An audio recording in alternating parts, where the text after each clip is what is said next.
And good evening. It's February 1st, 2024, and welcome to another one of our branches on the vine with another episode from the folks at Aleph Beta. You know me, I'm always interested in patterns, context, and connections. Go figure. And there's always that lingering question, does God speak to us today? And if so, how might that happen? So, Rabbi David Fohrman has an interesting 4-part video series titled, Does God Speak to Us Today? In this video series, we have patterns, context, and connections. So this is part 2. So let's take a listen, then we're going to talk about it. And welcome this evening to TheDustyFeet.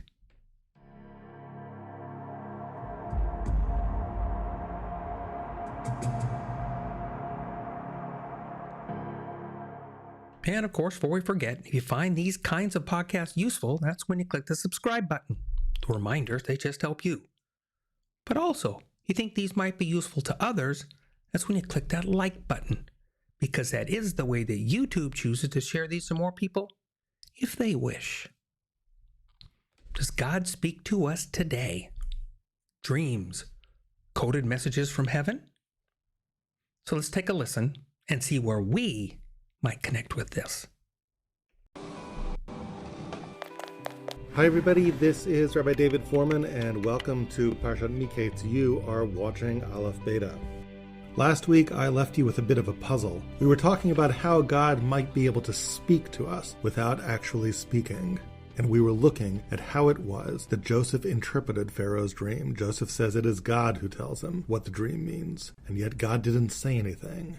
Might God have been speaking, as it were, without speaking? The key to understanding the dream is an equation. The cows that Pharaoh was dreaming about are years. Once you have that piece of information, you can piece together all the rest, but the question is, how does Joseph know that? We suggested that maybe God was communicating through embedded motifs in the dream.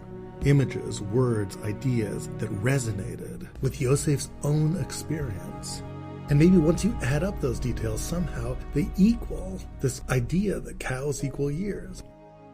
Let's start at the beginning of the story. Vayishlach Paro vayikras Yosef vayiritzuhu min habor. So Pharaoh calls for Joseph and has him hauled out of the pit. Okay, now wait a second. Before we actually read anymore, what did that verse say? That he was taken out of the pit? But he wasn't in a pit. Joseph was actually in jail. The word for jail in Hebrew had been Beit HaSohar. That's where he was put. But now that he's being taken out, it doesn't say that he was taken out of the Beit HaSohar. He was taken out of the pit, but he wasn't in a pit.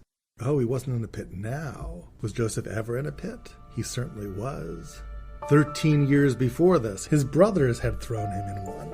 Strange. It almost seems like the Torah is purposely messing with you here, blurring the lines between these two stories.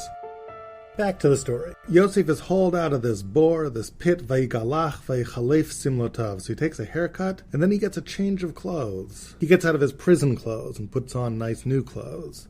Does that remind you of anything earlier in Yosef's life? What happened right before the brothers threw Yosef in a pit? The event that takes place immediately before that is vayafshitu et kutanto. They stripped Yosef of his beautiful coat. Right after Yosef is taken out of the pit, he gets to put on nice new clothes. Now, I want you to take a look at what's happened here so far. Look at what we've just seen. It's not just that there's connections, there's a pattern in the connections. What's the pattern? First of all, it's the reverse chronological order. The last time around, the first thing that happened was the stripping of the coat, and then he was thrown in the pit. And now the first thing that happens is being taken out of the pit, and the second thing that happens is getting the new cloak. But it's not just reverse chronological order, it's also the reverse significance of the events. The first time around, he was stripped of a cloak. Now he's getting a beautiful new cloak to wear, the opposite. And the first time around, he was thrown into a pit. Now he's being taken out of a pit. What there really is a reverse on two levels, the chronological level and the level of significance. Does that pattern continue? If it would, the next event that we would expect to happen in our story involving Joseph and Pharaoh should be the reverse of something that happened in that story 13 years ago before he was stripped of his clothes. Let's see if we can find it. So Pharaoh calls for Yosef, takes him out of the pit. He gets this change of clothes. Very next words, Vayovo el Paro. And he was brought, he came to Pharaoh. Okay, so Yosef goes to a man, to a kind of authority figure. The opposite of going to a man or being brought to a man would be being sent away from a man, wouldn't it? Does something like that happen 13 years ago, back in the Joseph in the pit story? Before Yosef was thrown in the pit, before he lost his clothes, he was sent away from a man, from an authority figure. His father had sent him away from him to go meet his brothers in Shechem. Now let's just pause here for a second and consider this. Because if this parallel really is true, if it's not just the figment of our imagination here, then what is the text suggesting here? Who is Pharaoh representing in this news story? Pharaoh is matching up with the role played by Yosef's father. Right, that's the reverse. Yosef's father had sent him away. Pharaoh now is bringing him close. So we actually explored this idea that Pharaoh is acting as kind of like a father figure to Joseph in much greater depth, and actually in last year's Miketz and Vayechi videos. Try to take a look. But in the meantime, let's come back to Joseph. The point of the matter, at least for our purposes, is that Joseph, going into Pharaoh's interpretation of the dream, is seeing these deja vu events that remind him, in backwards fashion, of his life at the pit. It's almost as if that God is leading Joseph towards an understanding of what might occur as he hears the dream. My theory is going to be that as he continues to see these parallels in the dream, it will help him interpret the meaning of what God's trying to tell Pharaoh. But maybe we're getting ahead of ourselves. I mean, maybe it's just still a coincidence. You'd want to see more if it was really true, more of the pattern. The next event that happens in the Pharaoh and Joseph story should be the reverse of an event that happens before Yosef was thrown in a pit, before he lost his clothes, and before his father sent him to check on his brothers in Shechem. Well, let's continue with our story of Joseph and Pharaoh and see what it is that we find. After Pharaoh has Joseph pulled out of the pit, after he gets a change of clothes, after Joseph comes to Pharaoh, the very next words are, Vayomer Paro al Yosef, and Pharaoh said to Joseph, Chalom chalamtiu poter enoto. I had this dream, but no one can interpret it. The dream is inscrutable, impossible to understand. What's the opposite of a dream that's so inscrutable that it's uninterpretable, impossible to understand? A dream whose meaning is so obvious that no one even needs to interpret it. It speaks for itself. That was the exact event that occurred right before Yaakov had sent his son Yosef off to Shechem. Yosef had had a dream, the second of a set of dreams, in which the sun and the moon and the 11 stars had all come bowing to him. A dream whose meaning was self-evident. Yaakov was incensed. Havo navo anivim chavachecha lishtachavot lecha arza, he said. Shall me and your mother and your 11 brothers, shall we all come bowing down to you? Is that what this is about? And now look at the reverse, 13 years later. In the Yosef and Paro story, Pharaoh, the father figure, had the dream and told it to Yosef. In the Joseph and Pharaoh story, how is Pharaoh relating to Yosef? He wants to tell him this dream. 13 years ago, Jacob didn't want to hear anything about dreams. It's the reverse. And here's one last intriguing detail. In Hebrew, when Pharaoh tells Yosef the dream, the language is chalom chalamti, a dream I dreamt. You know what the language was 13 years before? Chalamti, chalom, I dreamt a dream. It's the same thing, backwards. So when you add all this up, it doesn't really seem like a coincidence. It seems like there's something there, but what does it mean with this reverse parallel of events? It suggests that whatever happened 13 years ago, on some level, it's getting undone now. 13 years ago, everything was falling apart. Now it's all coming together. It's now getting redeemed somehow. We've seen a remarkable pattern, correspondences between Yosef's life 13 years ago and the events leading up to Pharaoh telling over his dream to Joseph. Now the question is, the very next thing that's going to happen in the text of Joseph and Pharaoh is that Pharaoh will tell over his dream, and the question is, do the correspondences continue? Will we continue to see echoes of Yosef's life 13 years ago? If the parallels do continue as Pharaoh begins to tell the dream, then maybe God is playing that little dinner table game I was talking to you about before. Maybe these parallels that we've seen in Joseph's life are priming Joseph. The resonance, the sense of deja vu, it's already there, so when Joseph gets to the dream, He's ready to see the further déjà vu patterns that are embedded within it. Let's come back next week and see if and how the patterns continue.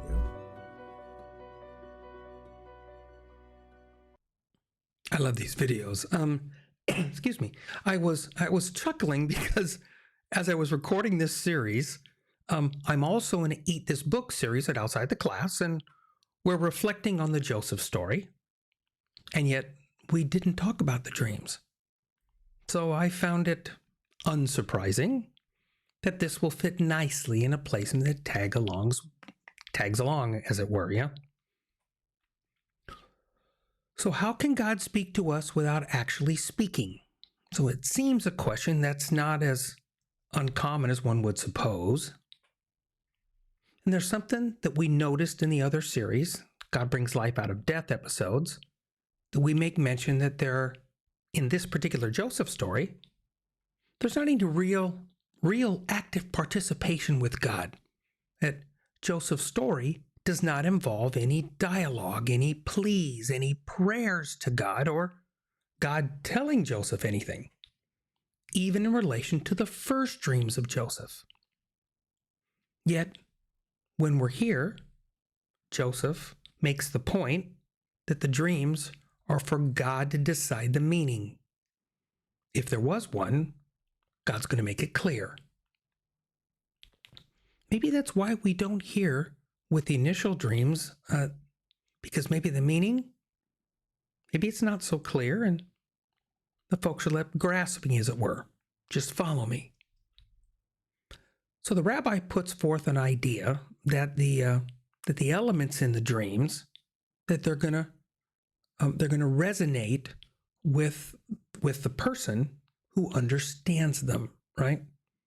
In the embedded motifs of the dreams, that imagery, it'll be connected, and yet in the case of Joseph, those images will come from his life experiences.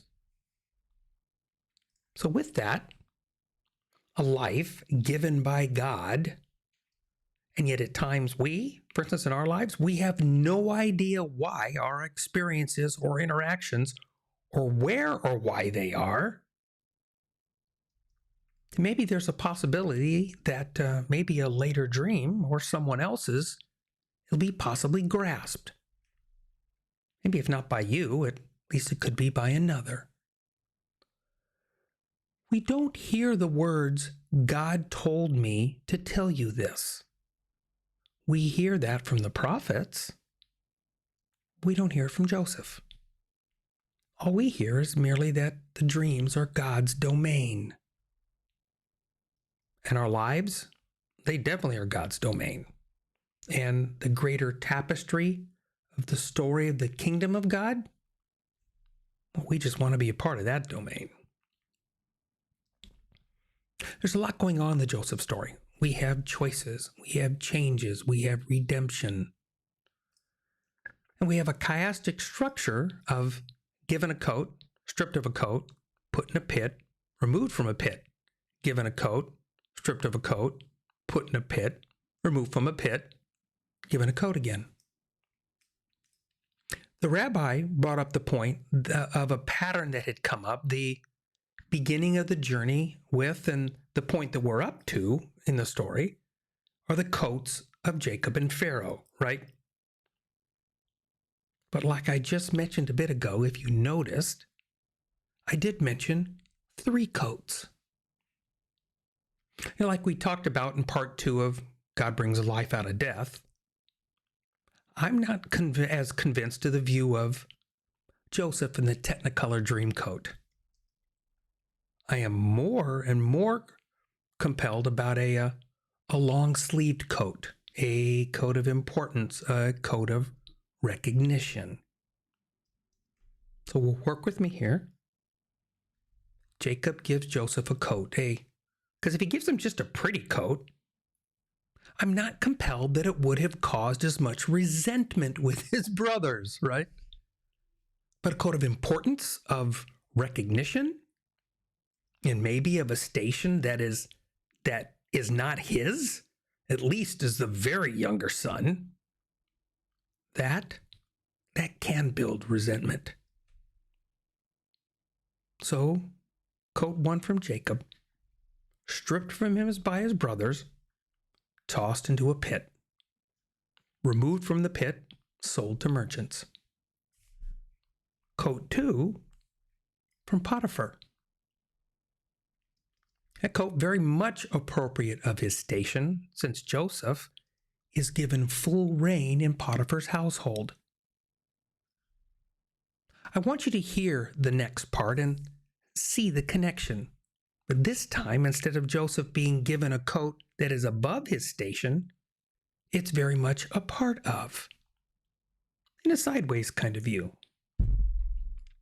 Referring to Potiphar, we're in Genesis 39. So Joseph found favor in his sight and became his personal servant, and made him overseer over his house in all that he owned in his charge. It came about that from the time he made him overseer in his house and over all that he owned, that the Lord blessed the Egyptian's house on the account of Joseph. Thus, the Lord's blessing was upon all that he owned, in the house and in the field. So he left everything he owned in Joseph's charge, and with him, he did not concern himself with anything except the food of which he ate. Now Joseph was handsome in form and appearance. And it came about after these events that his master's wife looked with desire at Joseph, and she said, "Lie with me." But he refused and said to his master's wife, "Behold, with me here, my master does not concern himself with anything in the house. He has put all that he owns in my charge. There is no one greater in this house than I, and he has withheld nothing from me except you, because you are his wife. How then could I do this great evil and sin against God?" As she spoke to Joseph day after day, he did not listen to her to lie beside her or be with her. Now it happened one day that he went into the house to do his work, and none of the men of the household were inside. She caught him by his garment, saying, "Lie with me." And he left his garment in her hand and fled and went outside. So the second coat, one that would be recognized as his without fail, this one was given to him by the master of the house, Potiphar, stripped from him by Potiphar's wife while doing the right thing. Back in the pit, pulled back out, with another change of clothes. This one, much more Egyptian as well. I love connection patterns in the breakdown of the two outer coat stories in stark chiastic contrast. The roles of the two outer coat stories, the authority figures, right? They are fatherly mirrors, each acting as one in contrast to the other in this tale of Joseph, right? Jacob sending him away, Pharaoh calling him to. One will reject the dreams, one will embrace the dreams. And we're back at the two dreams. And the theory that the rabbi is putting forth is that the life of Joseph, with Joseph now able to look back on it, will use those reference points for elements in the dreams. Now, the dreams before, albeit that the dreams, as the rabbi mentioned, seem clear, but I'll still say not crystal clear. And yet also that it's very not clear in the context that the events that they believe to be understood, right, like the bowing down and such, how would we ever get to that circumstance? That is anything but clear. Still, the family at the beginning of the story, they understand enough to know that they don't want anything to do with bowing down to the son of the favored, albeit dead, wife. But there's a lot of animosity in that, though, yeah? Heck, even Jacob is not pleased with the thought, right? This dream is not what he wants either. But as with Joseph and the Pharaoh interaction, the attitude is very different. And Pharaoh, he wants the full story. And of course, I did love the nice little detail that was found in this chiastic branch, the dream I dreamt, and I dreamt a dream. You know, one of the things that we really miss in our translation into English, sometimes it's just the lyrical sounds of the original language, the reversal sound. That's another reason that listening to scriptures can possibly take us to other places and open up new ideas. So in the story, 13 years ago, the story began to unravel. Now it's coming back together. The breaking down of elements are being rearranged and they're looked at. They're being recovered in a different way. We see this at times in redemption stories. God involved in a redemption moment. It's not always seen in the moment, but always looking back on the tapestry of the story that God has woven, we do see these redemption moments. So the echoes. We've heard/seen them. It's not just a coincidence. So what others will we see? And we know in the next episode, we're going to explore the dreams and maybe a little deja vu.